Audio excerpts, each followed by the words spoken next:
Assalamualaikum warahmatullahi wabarakatuh. Perkenalkan, nama saya Monika Sari, saya dari Prodi Manajemen S1. Di sini saya akan mempresentasikan PWT saya ini untuk memenuhi tugas yang diberikan oleh Pak Ahmad Lutfi. Skripsi saya berjudul Pengaruh Current Ratio dan Debt to Asset terhadap Return on Asset studi kasus pada perusahaan subsektor makanan dan minuman yang terdaftar di Bursa Efek Indonesia pada periode tahun 2019 sampai 2024. Latar belakang. Perusahaan sektor makanan dan minuman memiliki peran penting dalam perekonomian Indonesia, namun efisiensi pengelolaan keuangan antar perusahaan berbeda-beda. Current rasio dan debit to asset merupakan indikator yang dapat mempengaruhi return on asset, yaitu rasio yang menunjukkan efisiensi penggunaan aset dalam menghasilkan laba. Fluktuasi CR dan ROA pada perusahaan subsektor ini selama 2019 sampai 2024 menunjukkan perlunya analisis yang lebih mendalam. Penelitian ini dilakukan untuk menguji apakah CR dan DAR berpengaruh terhadap ROA secara parsial maupun simultan. Rumusan masalah yang pertama, apakah current ratio berpengaruh terhadap return on asset? Yang kedua, apakah debit to asset berpengaruh terhadap return on asset? Yang ketiga, apakah current ratio dan debit to asset secara simultan berpengaruh terhadap return on asset? Tujuan penelitian yang pertama, untuk mengetahui pengaruh current ratio terhadap return on asset, untuk mengetahui pengaruh debit to asset terhadap return on asset. Yang ketiga, untuk mengetahui pengaruh CR dan DAR secara simultan terhadap ROA pada perusahaan subsektor makanan dan minuman yang terdaftar di Bursa Efek ini. Teori yang pertama saya pakai teori signaling, yaitu informasi keuangan seperti CR dan DAR menjadi sinyal bagi investor dalam menilai prospek perusahaan. Rasio keuangan yang baik memberi sinyal positif bagi investor. Current ratio menurut Kasmin. Rasio untuk mengukur kemampuan perusahaan memenuhi kewajiban jangka pendek dengan aset lancar.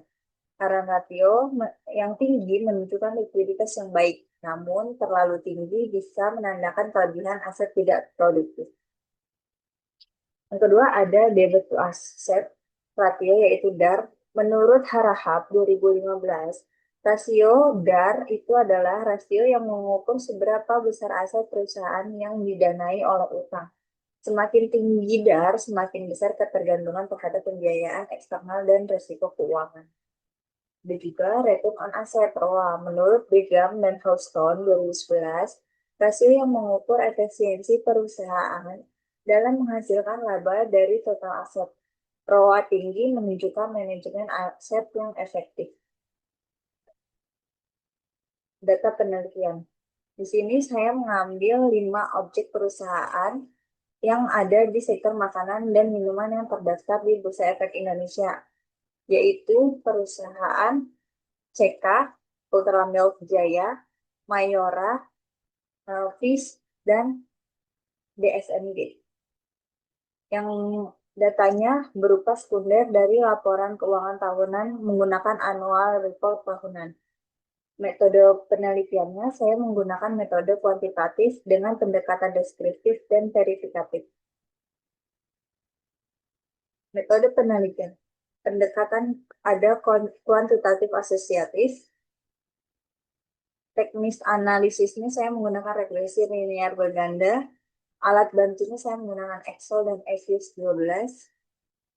Di uji statistiknya saya menggunakan uji T, uji F, koefisien determinasi, dan uji asumsi klasik. Hasil dari penelitian saya yaitu CR berpengaruh positif dan signifikan terhadap ROA. DAR berpengaruh negatif dan signifikan terhadap ROA. CR dan DAR secara simultan berpengaruh signifikan terhadap ROA. Hasil R2 menunjukkan bahwa CR dan DAR mampu menjelaskan variasi ROA secara moderat. Kesimpulannya, terdapat pengaruh signifikan antara CR terhadap ROA. Yang kedua, terhadap pengaruh signifikan antara DAR terhadap ROA. Yang ketiga, CR dan DAR bersama-sama mempengaruhi ROA pada perusahaan subsektor makanan dan minuman. Manajemen keuangan yang baik atas likuiditas dan struktur modal dapat meningkatkan efisiensi aset. Saran dari saya, perusahaan sebaiknya menyeimbangkan aset lancar dan kewajiban jangka pendek agar CR tetap optimal. DAR perlu dikontrol agar struktur utang tidak membebani laba.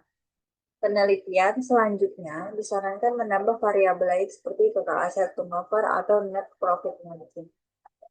Sekian dari saya, kurang lebih mohon maaf. Wassalamualaikum warahmatullahi wabarakatuh.